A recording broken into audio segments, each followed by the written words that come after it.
2026च्या निवडणुकीने पुन्हा एकदा महाराष्ट्राच्या राजकारणात मोठा धक्का दिलाय. ज्या नावावर वर्षानुवर्ष सत्ता, प्रभाव आणि वर्चस्व टिकून होतं, त्या वसंत तात्यांच्या आणि त्यांच्या मुलाचाही एकाच निवडणुकीत पराभव होणं ही साधी राजकीय घटना नाही, तर ती एक संकेत आहे. सत्तेचा, जनतेच्या बदलत्या मानसिकतेचा आणि राजकारणातील नव्या वास्तवाचा. ही निवडणूक फक्त उमेदवार हरले जिंकले इतक्यावरच थांबत नाही, तर तिने अनेक प्रश्न उभे केले आहेत. नमस्कार, मी तन्वी सुनील आणि आपण पाहत आहात थेट वास्तव. वसंत तात्या म्हणजे अनुभव, परंपरा आणि ताकदीचं प्रतीक. गावापासून विधान भवनापर्यंत त्यांचं नाव ओळखीचं. अनेक निवडणुकात त्यांनी विरोधकांना धूळ चारली, अनेक राजकीय वादळं पाहिली, पण प्रत्येक वेळी ते उभे राहिले. त्यामुळे 2026 मध्ये त्यांचा पराभव ही कल्पनाही अनेकांना अशक्य वाटते. पण याच निवडणुकीत त्यांच्या मुलाचाही पराभव होणं म्हणजे धक्का दुप्पट होता. ही लढाई फक्त पिता पुत्र विरुद्ध विरोधक अशी नव्हती, तर ती होती जुने नेतृत्व विरुद्ध नव मतदार मन. आजचा मतदार फक्त नाव, वारसा आणि इतिहास पाहून मत देत नाही, तो प्रश्न विचारतो, 5 वर्ष माझ्यासाठी काय केलं, माझ्या आयुष्यात काय बदल झाला. आणि या प्रश्नाची उत्तरं न मिळाल्यास मोठ्यातलं मोठं नावही मतपेटीत हरू शकतं, हे या निकालाने सिद्ध केलंय. वसंत तात्यांच्या प्रचारात अनुभवाचा मुद्दा होता, स्थैर्याचा मुद्दा होता, पण जमिनीवरची अस्वस्थता वेगळीच होती. शेतकरी, तरुण, महिला वर्ग सगळ्यांच्या अपेक्षा वाढत्या होत्या. फक्त भाषण, सभा आणि जुन्या आठवणी पुरेशा राहिल्या नाहीत. जनतेला प्रत्यक्ष परिणाम हवेत आणि तेच या निवडणुकीत निर्णायक ठरले. त्यांच्या मुलाच्या पराभवाने आणखी एक कठोर वास्तव समोर आलं. राजकारणात वारसा चालतो, पण तो हमखास विजय देत नाही.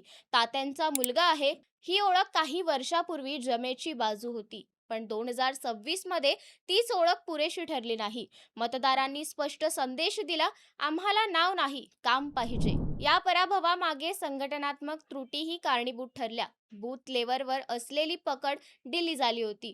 कार्यकर्त्यांमध्ये उत्साह कमी दिसत होता. अनेक ठिकाणी नाराजी उघडपणे व्यक्त होत होती, पण ती वरपर्यंत पोहोचली नाही किंवा पोहोचूनही दुर्लक्षित झाली. निवडणूक ही केवळ उमेदवाराची नसते, ती संघटनेची असते आणि इथेच फटका बसला. विरोधकांनी मात्र परिस्थिती अचूक ओळखली. त्यांनी भावनिक मुद्द्यांपेक्षा स्थानिक प्रश्नांवर हात घातला.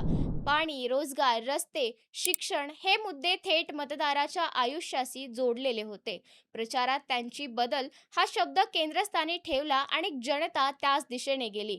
या पराभवामुळे एका युगाचा शेवट होतोय का, असा प्रश्न आता राजकीय वर्तुळात विचारला जातोय. वसंत तात्या अजूनही अनुभवी नेते आहेत, पण ही निवडणूक त्यांच्यासाठी आत्मपरीक्षणाची वेळ आहे. जनतेपासून दूर गेलो का, नव्या पिढीच्या अपेक्षा समजून घेतल्या का, हे प्रश्न त्यांच्या पुढील राजकीय वाटचालींसाठी निर्णायक ठरतील.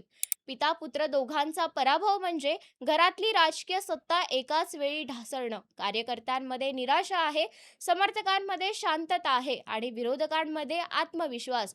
पण राजकारणात अंतिम शब्द कधीच नसतो. पराभव हा शेवट नसतो, तो नव्या सुरुवातीचा धक्का असू शकतो, जर त्यातून शिकण्याची तयारी असेल तर. 2026 ची ही निवडणूक एक स्पष्ट संदेश देते. जनता जागी आहे, ती भावनांपेक्षा परिणाम पाहते, नावापेक्षा काम पाहते आणि वारसापेक्षा भविष्य पाहते. वसंत तात्या आणि त्यांच्या मुलाचा पराभव हा केवळ 2 उमेदवारांचा पराभव नाही, तर तो संपूर्ण व्यवस्थेसाठी इशारा आहे.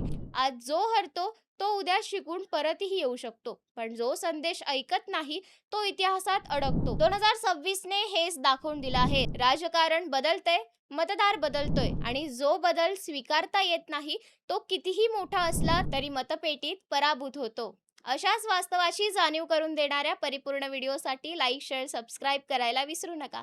धन्यवाद.